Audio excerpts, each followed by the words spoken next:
பார்க்கிறதுக்கும் கேட்கறதுக்கும் வேடிக்கையா இருக்க இந்த உயிரினம் ஏன் இப்படி கத்துதுங்கிற காரணத்தை சொல்லுறேன், கேளுங்க.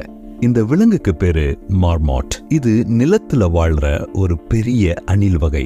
மலை பிரதேசங்கள்ல வாழற இந்த அணில்கள் கோடை காலங்கள்ல புல், பூ, பழங்கள்னு நல்லா சாப்பிட்டு உடம்புல கொழுப்ப சேர்த்து வச்சுக்குங்க. குளிர்காலங்கள்ல நிலத்துக்கு அடியில அதுங்க வாழற குழிக்குள்ள ஹைபர்னேஷன் அப்படின்னு அழைக்கப்படுற ஆழ்ந்த தூக்க நிலையில 200 நாட்களுக்கு மேல இருக்குங்க. அப்போ உடம்பு சேர்த்து வச்சிருந்த கொழுப்புல இருந்து தேவையான சக்தியை எடுத்துக்கும். திரும்ப இளவேணி காலம் வந்ததும் கூட்டம் கூட்டமா வெளியில வருங்க. இப்படி 2 காலில நின்னுக்கிட்டு சுற்றி உள்ள இடங்களை பார்த்துக்கிட்டு ஏதாவது ஆபத்து வந்தா விசில் அடிச்சு தன்னோட கூட்டத்தை எச்சரிக்கைங்க.